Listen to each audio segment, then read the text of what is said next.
Hefur tekið eftir því hvernig ein neikvæð eða dökk hugsun getur umbreytt allri þinni líðan eða þínu líkams ástandi á augabragði. Hugsunin eins og eitthvað hræðilegt að fara að gerast, ég ekki nóg, mér mun mistakast, ég verð aldrei heilbrigð eða heilbrigður. Ein svona neikvæð hugsun getur sett keðjuverkan af stað sem skapar neikvæða orku eða neikvæðar tilfinningar, ótta, kvíða, óöryggi innra með þér á augabragði og svo máttugar eru hugsanir okkar og Biblían kennir okkur að við eigum að varðveita hjarta umfram öllu öðru af því að þær eru uppsprettu lífsins og þegar Jesús gekk á jörðinni og var að kenna og predika þá var hann að útskýra fyrir okkur hvaða sem að saurgar okkur, hvaða sem að skadar okkur. Hann sagði að það er ekki matur, það er ekki það sem er í ytra umhverfinu, heldur það sem er hið innra. Hann sagði út úr hjartanu koma illar hugsanir og lastmæli og allt þetta myrkur sem að skadar okkur og saurgar okkur. Þess vegna eigum að varðveita hjarta okkar með Guði og það er mjög mikil og djúp kennsla í Biblíunni mikilvægi hugsan okkar og hvaða áhrif og mátt þær hafa og það segir í Mósebókum að Guð gaf okkur val og Guð gaf okkur vald og það segir að Guð hafi gefið manninum vald yfir öllum dýrunum og allri jörðinni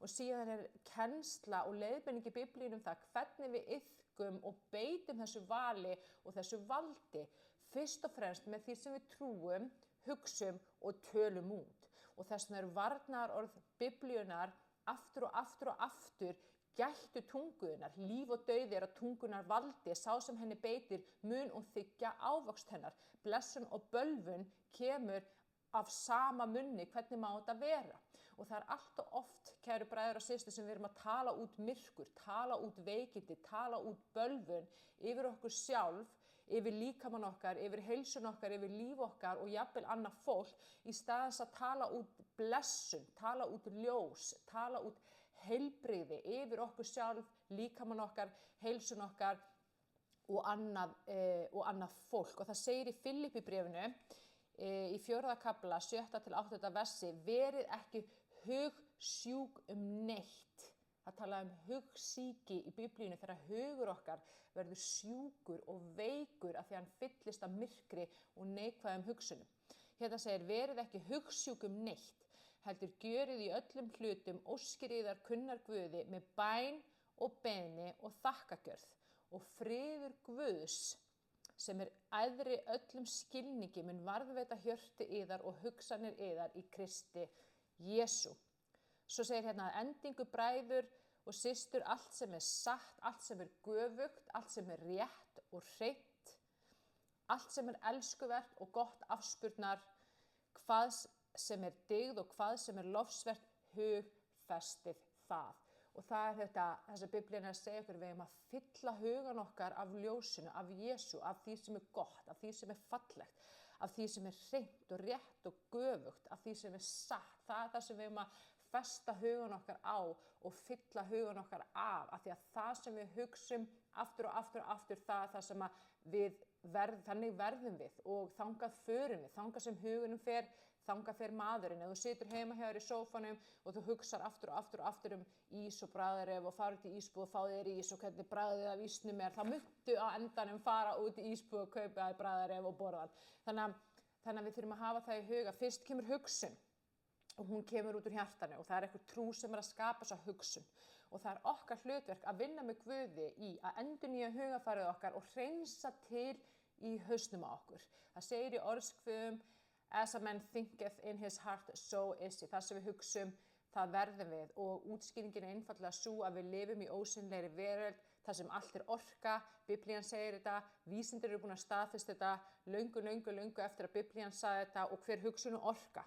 Og við erum að hugsa kannski þúsundir hugsana á hverjum einasta degi og hver hugsun er orka sem hefur sköpunarkraft og mátt og tala nú þegar við erum líka að tala út af sannfæringu og tilfinningu að því að orðin okkar eru ennþá kraftmeiri orka og síðan skapa það sem við hugsum og segjum orkuna innra með okkur eða tilfinningar okkar sem eru líka orka og kraftur sem að hafa áhrif og móta ekki bara okkar líðan og heilsu heldur líka líf okkar og veruleikan okkar. Þannig að þetta skiptir grundvallarmáli, það er gríðarlegt vald og kraftur sem að fylgir því sem við hugsum og erum að segja daglega.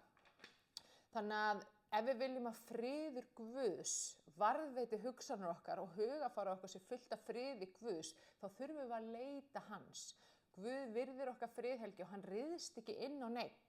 Þannig að við þurfum að fara í bæn og segja, Guð, komdu til mín, varðveittu hugsanir mínar, læknaðu hugsanir mínar, hjálpaðu mér að fá frelsi frá þessum stormi og þessum neikvæðu hugsunum og þessu óveðu skýi sem er hérna innan með mér. Og þegar við leitum hans og við biðjum hann þetta, þá mun hann gefa þér frið, þá gefur hann frið og þá varðveitir hann hugsanir okkar í sér. Og síðan þurfum við líka að vera meðvituð það hvað við erum að hugsa og velja réttar hugsanir. Guð hefur gefið þér vald yfir þínum eigin hugsunum. Það er ekki bara þannig að þú ert bara með ADHD eða hausunar í rugli og þú bara hefur enga stjórn á þessu. Ef þú hefur enga stjórn á hugsunum þínum og þá er eitthvað annað sem að stjórna þeim. Kvíðinn, streitan, myrkrið, áhyggjurnar, áföllin og það er ekki góður húsbóndi að hafa yfir sér af því að það sem að stjórnar hugsunum þínum, það stjórnar lífið þínu heilsu og líðan þínu líka. Þannig að mín skoðun er svo að það er best að hafa Guð þar af því að Guð er ljósið og Guð er friður, Guð er kærleikur. Og það er það sem að Biblían meinar þegar hún segir að við eigum að hertaka hverja hugsun til hlýðni við Krist. Það er að við eigum að stýra hugafarinu okkar og láta það hugsaninu okkar ríma við það sem Kristur sem er friður, fyrirgefning, kærleikur, lækning, heilbrigði og svo framvegis. Og það talaði þetta í öðru Kórinthubréfi 10:5. Ég brýt niður hugsa mér og hertek hverja hugsun til hlýðni við Krist. Og það er ein æfing sem ég kendi mjög mikið hérna áður fyrr þegar ég var að halda námskeið og kenna fólki að umbreyta hugafarinu sínu sem ég kalla allt sem ég elska. Og þetta er æfing sem ég gríp ennþá í dag þegar ég finn að hugsanir mínar eru farnar að fara á eitthvað dökkan stað. Og það sem ég byrja á að gera þegar ég tek eftir að hugsanir eru komnar í einhverja fordæmingu eða neikvæðni eða einhverja gremju eða bara svona almenn leiðindi eða ég er að hugsa eitthvað sem ég vil ekki vera að hugsa af því ég vil ekki skapa það en líf mitt, þá byrja ég á því að fyrirgefa. Og fyrirgefning er svona kraftur frá Guði sem er svona læknandi og eyðir þessari neikvæða orku og þá finn ég að hugsanir eru strax miklu máttlausari. Og síðan vel ég nýja hugsun. Ég hertek hugsanir mína til hlýðni við Krist. Og þetta er æfing sem ég kalla allt sem ég elska. Og þá byrja ég bara að hugsa vísvitandi og ásetningi allt sem ég elska. Bara ég elska börnin mín, ég elska Jesú, ég elska Guð, ég elska manni minn, ég elska sojasósu, ég elska hestana mína og hundi minn og svo sætur og ég elska að fara í fjallgöngur og ég elska að vera með fjölskyldunum minni og ég elska að setjast niður og borða eitthvað mat. Þannig að ég byrja að hugsa allt sem ég elska. Leið ég fer að hugsa þetta og þá finn ég bara að líðan mín breytist, orka mín breytist og krafturinn innan með mér breytist og mér líður aftur vel. Og hugsanirnar mínar aftur orðnar heilbrigðar. Og þetta er þessi glíma sem við eigum við daglega að passa upp á hugafarið okkar. En þegar þú byrjar að gera þetta og þú byrjar að gera þetta markvisst, myndu finna stórkostlega umbreytingu á líðan þinni, á orkunni þinni, á kraftinum þínum, á heilsunni þinni og líka á lífinu þínu og umhverfinu þínu. Góðir hluti fara að gerast. Þú finnur að þú ert blessuð eða blessaður. Þú gengur í flæði þar sem þú hefur allsnægtir Guðs að vinna með þér. Þannig að ég hveti til þess að vinna með þetta og pröfu þetta og ef þú vilt fá meiri hjálp þá mæli ég með að fara inn á Spotify eða YouTube og finna Frelsiskirkjuna þar og þar erum við með leitar hugleiðslubænir, við erum með vefþætti sem að hafa geyma stórkostlegt lífsbreytandi orð og ef þú bara byrjar að hlusta á þetta daglega, jafnvel 5 mínútur á dag að þá myndu byrja að finna mikið létti og jákvæða og heilbrigða breytingu innan með þér mjög hratt. Annars langar mig til þess að bara biðja fyrir þér og hugafarinu þínu eina örstutta bæn. Já, heilagur andi, ég þakka þér fyrir að þú umvefur þá manneskju sem er að hlusta núna og í Jesú nafni þá tala ég ljósin í hugsanir hennar, ég tala lækningun í hugafar hennar og ég tala frið og hvíld Guðsinn í hverja einustu hugsun núna. Ég hasta á allt myrkur og alla neikvæðni og alla áráttu sem hefur reynt að koma gegn hugafari þessara manneskjur og ég tala frið og lækningu í Jesú nafni. Amen. Takk fyrir mig og takk fyrir að hlusta. Endilega kommentaðu ef að þú hefur eitthvað hugsanir það sem ég var að segja eða ef að þú fannst eitthvað eða upplifir eitthvað í bæninni. Annars bara hlakka ég til að sjá þig á 50-dagsfundi Frelsiskirkjunnar á 50 daginn klukkan 9 á netinu. Guð blessi þig og bless.